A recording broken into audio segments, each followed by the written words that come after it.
ధాన్యం కొనుగోలు కేంద్రాలకు వరి ధాన్యం తీసుకువచ్చి నెల రోజులు కావస్తున్నప్పటికీ ఇంతవరకు కొనుగోలు కేంద్రాలు ప్రారంభించకపోవడం దురదృష్టకరమని తిప్పర్తి మాజీ జెడ్పీటీసీ తండు సైదులు గౌడ్, బీఆర్ఎస్ నాయకులు కందుల లక్ష్మయ్య, సిరసవాడ సైదులు అన్నారు. అధికార పార్టీ నాయకుల నిర్లక్ష్యం వల్ల ఇప్పటి వరకు కొనుగోలు కేంద్రాలను ప్రారంభించలేదని విమర్శించారు. తిప్పర్తి మండల కేంద్రంలోని ధాన్యం కొనుగోలు కేంద్రాలలో ధాన్యం రాసులను బీఆర్ఎస్ రాష్ట్ర నాయకులు, తిప్పర్తి మాజీ జెడ్పీటీసీ తండు సైదులు గౌడ్, జిల్లా నాయకులు కందుల లక్ష్మయ్య, సిరసవాడ సైదులు తదితరులు పరిశీలించారు. ఈ సందర్భంగా వారు మాట్లాడుతూ పీఏసీఎస్ మరియు మహిళా సంఘాల మధ్య కావాలని పంచాయతీ పెట్టి వారం రోజులుగా కొనుగోలు కేంద్రాలను ప్రారంభించకుండా అధికార పార్టీ నాయకులు రైతులను ఇబ్బందులు పెడుతున్నారని ఆరోపించారు. ఇప్పటి వరకు తిప్పర్తి మండలం నుండి 50,000 క్వింటాళ్ల ధాన్యం సేకరించాల్సి ఉండేదని, కానీ ఇప్పటి వరకు ఒక్క బస్తా కూడా కొనుగోలు చేయకపోవడం దారుణమని అన్నారు. ధాన్యం కొనుగోలు చేయకపోవడం వల్ల రైతులు మిల్లర్ల వద్దకు పోయి తీవ్రంగా నష్టపోతున్నారని అన్నారు. అధికార పార్టీ నాయకులు, మిల్లర్లు కుమ్మక్కై రైతులను మోసం చేస్తున్నారని ఆరోపించారు. అకాల వర్షాలు వచ్చే పరిస్థితి ఉన్నందున తక్షణమే ధాన్యం కొనుగోలు కేంద్రాలను ప్రారంభించాలని డిమాండ్ చేశారు. ఈ కార్యక్రమంలో బీఆర్ఎస్ నాయకులు బైరగోని శ్రీనివాస్, గుర్రం వెంకటరెడ్డి, వల్లపురెడ్డి వెంకటరెడ్డి తదితరులు ఉన్నారు. ఈరోజు తిప్పర్తి మండల కేంద్రంలో ఉన్నటువంటి ధాన్యం కొనుగోలు కేంద్రాన్ని పరిశీలించడం జరిగింది.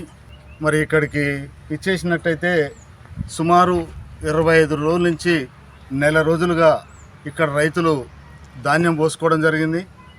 దరిదాపు సుమారు 30 నుంచి 40 వేల క్వింటాల ధాన్యం మరి మార్కెట్ యార్డ్లో ఈ ధాన్యం కొనుగోలు కేంద్రాల్లో నిల్వ ఉండడం జరిగింది. దరిదాపు 60-70% ఇక్కడ మ్యాచర్ కూడా వచ్చాయి వడ్లు. మరి ఇప్పటి వరకు మరి అధికారులు కానీ మరి మంత్రులు కానీ మరి పట్టించుకున్న దాఖలాలు లేవు.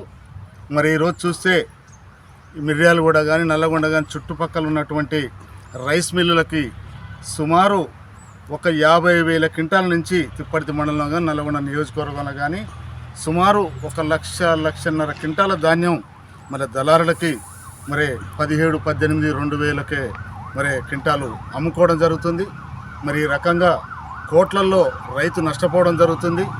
మరి ఒకసారి ఆలోచిస్తే మరి దళారులు మరి అధికారులు మంత్రులు కుమ్మక్కయ్యర్రా. మరి రైతుల ధాన్యం కొనుగోలు కేంద్రాలు మరి ఈరోజు 4వ తారీఖు ఇప్పటి వరకు ప్రారంభించలేదు.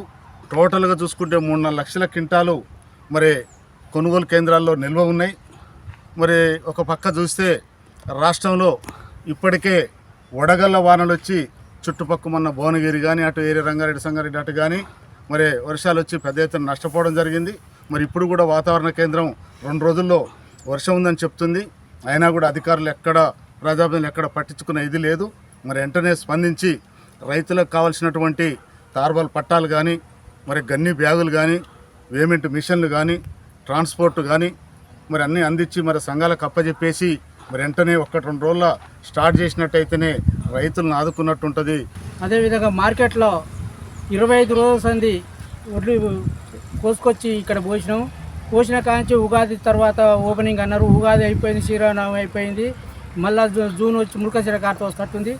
ఈ అన్ని తార్బలు లేవు, వడగాన్ల వానలు వచ్చే పరిస్థితి ఉంది.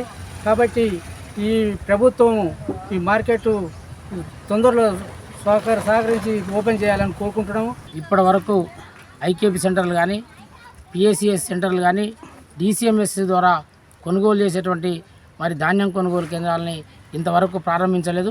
గత 20 రోజుల సంది రైతాంగం తీసుకొచ్చి కళ్ళాల్లో ఒడ్లు పోసి కాళ్ళకు కాయలు కాసే విధంగా రైతులు ఎండకు ఇబ్బంది పడుతున్నారు. గత వారం రోజుల సంది వాతావరణ శాఖ టీవీలలో పేపర్లలో మొత్తుకుంటుంది, వడగళ్ళ వాన వచ్చి రైతులు నష్టపోతారని చెప్తున్నప్పటికీ కూడా రైతుల యొక్క బాధలను పట్టించుకోవడానికి ఈ మండల కేంద్రంలో ఉన్నటువంటి అధికార పార్టీ నాయకులు మరి ఆ రకంగా ప్రయత్నం చేయట్లేరు.